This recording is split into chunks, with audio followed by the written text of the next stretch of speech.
Hi guys, it's me and welcome back to my channel, and if you're new here then welcome. In this video we are going to be talking about the Wheel of the Year. Now this is part 2 of the Wheel of the Year video. Now before we begin, I do want to point out two things, or a few things actually. Like I said, this is part 2 of the Wheel of the Year video. Now I highly suggest that you go and watch that one before watching this one, because there are quite a few things that I mentioned over there that I may not go into a lot of detail or may not mention at all in this particular part of the video. Now, I also want to mention that, like I said in my first video, I'm going to actually be looking down quite frequently because I do not want to miss anything for this video based on the notes that I took. So yeah, also it is really hot, so if you see me sweating or any shine or whatever, that is sweat because it is hot. And also if I do turn on my fans, then quite literally it is gonna make a lot of noise and just the video will just be a mess. Done and tested. So yeah, so without further ado, let's continue. Now I think that it's important to keep in mind that when it comes to the Wheel of the Year, we should understand that the Wheel of the Year is, or at least to me, is a reminder of the ever-changing agricultural fertility of nature through the personification of the earth and the sun as the goddess and the god. Now, based on previous knowledge that we have gathered, that being either my video, my part 1 video, or any other resources that you may have stumbled upon, we have gotten to the conclusion that both deities actually go through different aspects of themselves throughout the Wheel of the Year. Now, we also understand that even though they may have different names or that they may look different, that doesn't mean that they change, hence them being basically the same.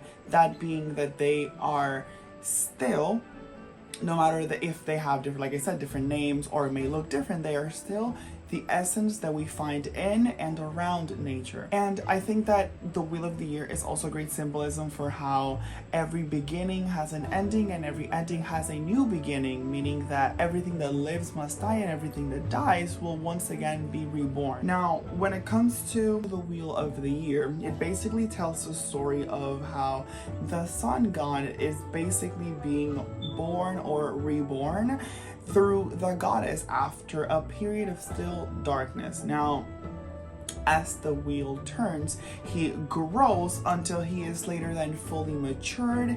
He marries and then becomes one with the goddess. Now, upon reaching his full power and then vitality, on the next Sabbat, his power basically starts to diminish. Now, it is then in the first harvest that his sacrifice commences by him willingly giving his energy to the earth. And it is in the last harvest that he dies and journeys through the underworld or the Summerlands. And although he is dead, he is also awaiting for his return as the child of the goddess, who of course has many names, but one of them is the Child of Promise. Now, this is a story that goes through cycles endlessly throughout the year, so it literally repeats itself every single year. Now, I think that a good way for me to start talking about the dates when it comes to the Sabbats and their traditional significance and all of that, ironically,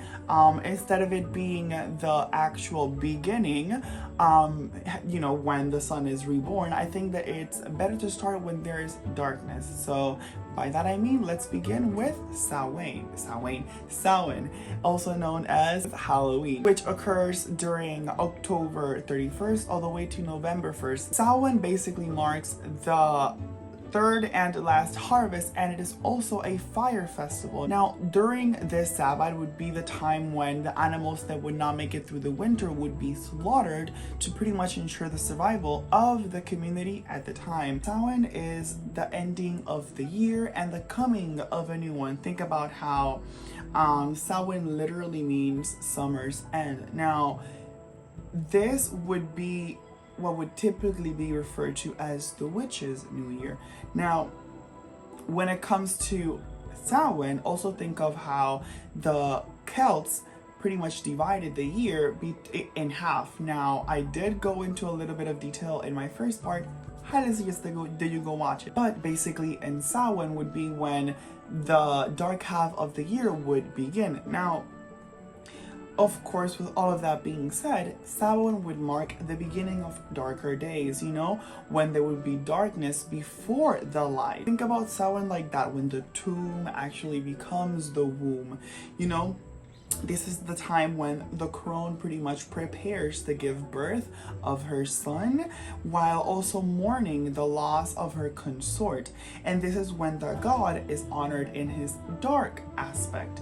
Think of the god as the horned hunter, who is also the leader of the wild hunt and the hunted.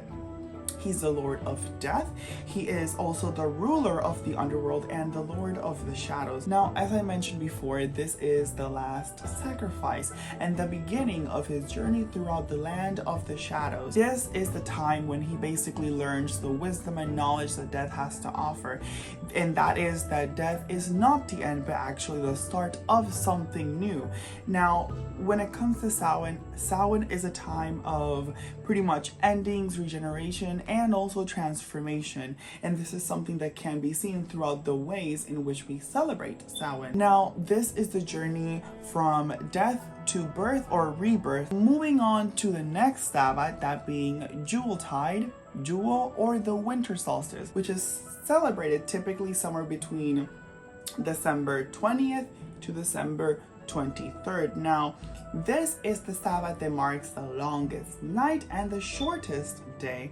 It is basically the Sabbath that celebrates the return and the promise that that light has to bring. This is the time when the goddess is the mother of the divine child and also the crone of winter. She basically labors through the longest night and then actually gives birth, or the rebirth, of the sun god at dawn. This would be the time when the summer sun would be basically born or reborn. Now, the winter solstice is essentially a time of sailing, hope, and also a fresh start. This is the arrival of a new beginning. As the wheel turns, we reach Imbolc. Now, Imbolc is celebrated from February 1st to February 2nd. Now, Imbolc pretty much marks the beginning of spring, meaning the awakening of nature. Notice how it was really dark and then nature is slowly awakening. Now, this is the transition, like I said, from the cold winter to the fresh spring. Now, this is the first fertility and fire festival. Now, this being the first fertility festival pretty much means that nature begins to awaken and then come to life. This is the time when the goddess pretty much recovers from giving birth, and as the crone, she prepares to transform herself into the maiden. This is the time when the god is growing into a youthful hunter. Now, when it comes to Imbolc, Imbolc is a time of renewal, awakening, and also new growth. And this is something that can also be seen throughout nature and also the way in which it is celebrated. It can also be seen throughout the depictions when it comes to the Sabbath, such as images, maybe even some films that you may watch relating to this, and any other form of art. The wheel turns once more and we reach the spring equinox, that also being called Ostara. Ostara falls somewhere between March 20th to the 23rd. Now, this pretty much marks the first day of spring. It is when day and night are equal. Now, this is when the year is continuing to wax, right? Now the days are getting longer. This is the second fertility festival when the land and the animals begin to come to life. Prior, it was nature, it was the plants, it was the earth. Now it is more of the animals. Now, this is the time when the maiden is the bringer of spring, and this is also the time when the god has grown into the youthful phallic god. That being that the god pretty much encourages animal fertility and therefore their reproduction. And with that being said, this is a time of growth and balance and equilibrium. question mark. Now, as the wheel continues to turn, we reach Beltane, which is celebrated from April 30th to May 1st. Now, this marks the peak of spring and the coming of summer. Now, this is the second fire festival and the third fertility festival. Now, it being a fertility festival, it is a celebration of unashamed human sexuality and their fertility. Now, this is the start of the light half of the year in the Celtic tradition. Now, when it comes to the gods, the god is known as the phallic god, the oak king, the horned god, the green man, amongst many other names. Now, this is a time when he's reached his manhood and partook in marital and sexual union with the goddess. This is when she is the maiden of spring and May queen, who prepares to become the mother, most specifically the earth mother. Now, Beltane pretty much is a time of celebrating our life, our bodies, unions, fertility, and sexuality. Quite literally think of Beltane as the sex festival. Now, when it comes to the next Sabbat on the Wheel of the Year, we reach Litha, also known as the summer solstice, which is celebrated somewhere between June 20th and June 23rd. Litha pretty much marks the longest day and the shortest night, and this is when the sun is at its peak of power. Now, when it comes to the gods, the goddess is essentially the mother of all, and she is pregnant with the Lord and King of life. And when it comes to the god, he is at the height of his virility, though after the solstice, he pretty much begins his transition into the wise sage. Now, when it comes to Litha, Litha is essentially the celebration of life, our bodies, and also the warmth of the sun. As the wheel continues to turn, we reach Lughnasadh, also known as Lammas. Lammas is essentially celebrated from July 31st all the way to August 1st. Now, when it comes to Lammas, it pretty much marks the third fire festival and also the first harvest. Now, typically this harvest would be of the grain, though it really depends on the region in which you are in the world, because it can also occur in the next Sabbath, which is the autumn equinox, but we'll talk a little bit more about that in a little bit. Now, in Lammas, the god pretty much begins to give his energy to the earth, which also marks his first sacrifice for their people, meaning us. Now, he is known during the Sabbath as the sage, as the corn king, and the goddess is known as the grain mother. Now, this is when she is fully and heavily pregnant with the seed of the god. And as the wheel continues to turn, the god pretty much begins to lose his strength and begins to decay. And although he is losing his strength and decaying, he's also living and developing within the womb of the goddess. Now, Lammas is a time of gratitude, abundance, and feasting, and it is also the decline of summer. Moving on to the next Sabbath, that being Mabon, also known as the autumn equinox, which occurs somewhere between September 20th all the way to September 23rd. Now, Mabon pretty much marks the equal length of day and night, and also the second harvest. This is typically of the fruits and the vegetables, but it can also be of the grains as well. Again, it really depends on the region in which you are in the world. Now, Mabon is a time when the year is pretty much waning and the days are getting shorter and colder. Now, this is when the goddess is known as the harvest queen, and she is settling into her crone aspect, preparing for the departure of the sun god. Now, the sun god's strength continues to decline by the turning of the wheel and his second sacrifice. Now, this is when basically his power grows within the sacred womb of the goddess. This means that Mabon is essentially a time of thanksgiving, for his sacrifice. We're getting food, feasting, of course, balance and equilibrium, and also it is a time of transition between one phase to another. Now, when it comes to the wheel of the year and its importance, behind us basically following it, and the reason behind why you would want to follow it is because I believe that the Wheel of the Year is essentially a reminder of our dependence on the earth, the sun, the moon, and the cycles that follow it. Now, to me, the Wheel of the Year is a way for us to pretty much honor life and the cycles that follow it, such as life, growth, decay, death, and rebirth. Now, typically those are shortened into life, death, and rebirth. Now, I do want to mention that when it comes to growth and decay, that is what happens between life and death. So they're pretty much like a given.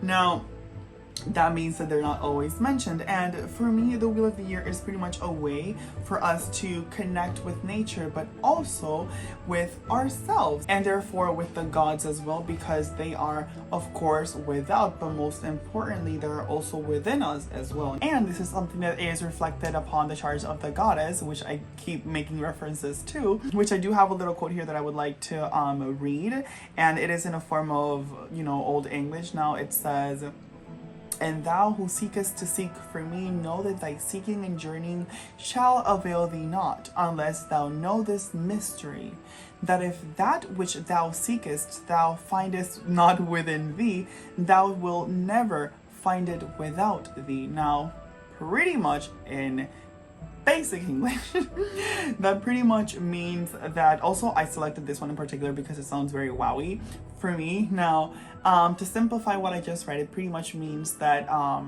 if you cannot find the gods within you, you will never find them outside of you, which to me is pretty much saying, hey, they are within you. Learn to love yourself. Go into that journey of learning how to love, accept, and nourish you, your body, and your soul, and all that good stuff. And I think that, the Wheel of the Year is essentially a way for us to pretty much connect with ourselves, connect with the cycles of nature and all that it has to offer. Now, before I end the video, I do want to know something, and that is, which is your favorite Sabbat and how do you celebrate it? Now, when it comes to me, one of my favorite Sabbats is actually Beltane and also the summer solstice. Now, Beltane, I really like it because, well, both of them, I love them because to me they are a celebration of our bodies, of our sexualities, and being very unapologetic about it, Specifically, Beltane to me is very important because I feel like, there's a lot of body shaming in the world and the way that society views bodies and all that. And honestly, I feel like Beltane is a reminder that you should not be ashamed of the body that you have, because at least the way that I see mine now is that, my body does so much for me, so why should I be so hard on it, Like, if there's something that I can change, then I will go through that process to change it, but I should not be so hard on myself to make that change, if that makes sense. Because I don't think that by you giving yourself hate that has been pretty much, I think, in my opinion, taught to you, will cause anything beneficial to your body. So the more hate you give doesn't mean that you will get that burst of initiative for you to actually change it. To me, when you're learning to love your body, not always accepting, but just learning to love the body that you have for all that it has done for you, I feel like you start to appreciate it more. And by you starting to appreciate it, you will go through all of the length for you to actually be able to see yourself in the way that makes most sense to you, if that makes sense. Now, when it comes to Litha, on the other hand, the summer solstice, to me is a way for me to just go out and have fun, and although that may be applied to all of the Sabbats, to me, Litha is more of, going to the beach. I mean, I didn't get it, so obviously, at least now, I do like going to the beach. So for me, Litha is essentially that, it is a time for just spending time outside, go into nature, go to the beach, spend time in the water, getting sun-kissed and all of that good stuff. And those are the reasons why I love Litha and Beltane the most, but pretty much they're all really good Sabbats and really fun to celebrate as well. Now, I do want to hear your answers, so by all means leave them in the comment section below. And with that being said, if you guys liked the video, be sure to leave a like, comment, share, and subscribe, and I shall see you guys later.